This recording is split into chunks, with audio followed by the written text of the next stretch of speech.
Max was Stan Laurel to my Oliver Hardy. So I'd left school with a few GCSEs and I was working in a fancy dress shop in town. My dad disappeared when I was 4. I mean, not disappeared like Lord Lucan. We knew he was in Grimsby.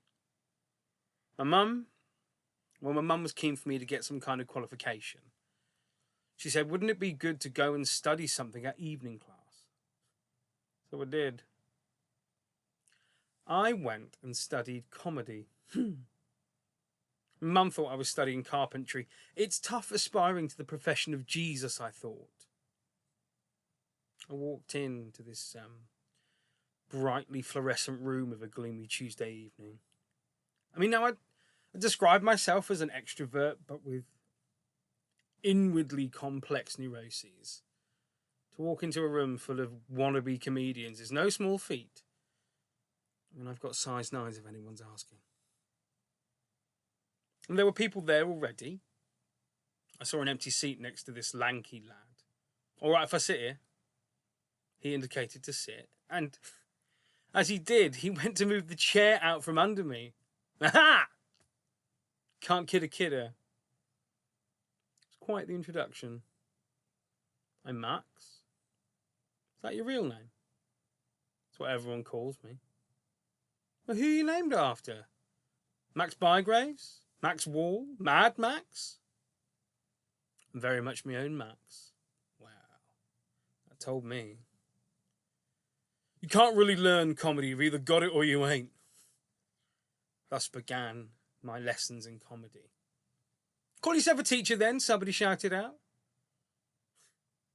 They said they wanted to enable our potential, to give us the toolkit with which to build our comic skills. And at that point, Max looked at me skeptically and I at him. Whatever, Trevor. It quickly emerged that everyone had their own style. I mean, there was the observationalist, the satirist, the edgy, the self-depreciating, pun slinger, they were all there.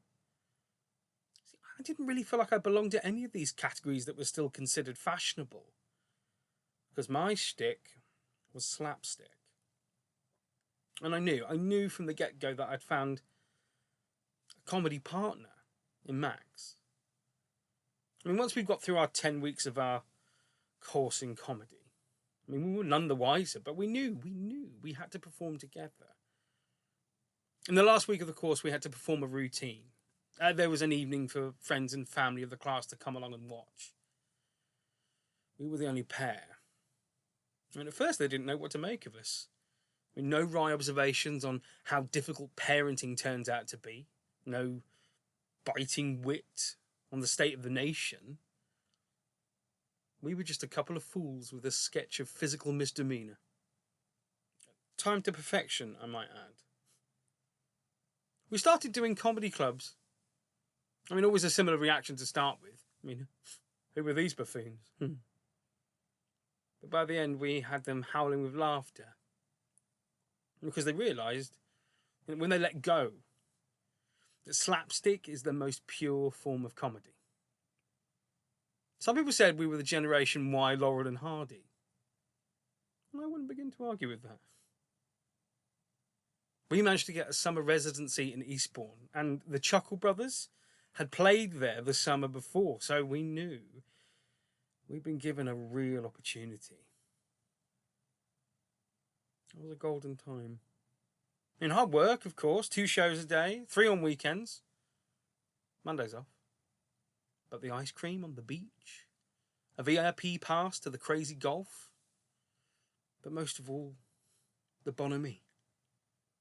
I felt like I'd found a kindred spirit in Max. We were like Ant and Dec, Cagney and Lacey. He could finish my sentences and I his. We worked so well together. We understood what was funny. Hours of watching Stan and Ollie, Charlie Chaplin, Buster Keaton, I mean all the greats. One day we got a call from a scout and then a meeting with a producer. They wanted to give us our own TV show. The big time had arrived. I mean, I was over the moon. And then I looked at Max. He said, I'm not doing it. What? I'm not doing it if it's on TV. It's on stage or nothing. I mean, this wasn't a question of pride. It was a question of big bucks. I mean, the only way I was going to make it out of a cupboard of a studio flat was this deal. I never really wanted to be famous. I just wanted to be recognised for my comic prowess. But no. That was it. I mean, this was everything I ever wanted. And we usually agreed on everything, but not this. He said if I felt that strongly about it, then I should go alone. Which, of course, he knew I couldn't.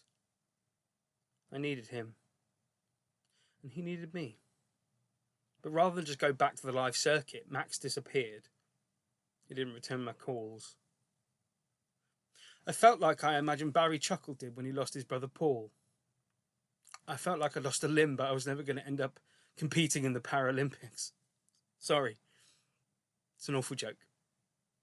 If I didn't laugh, I'd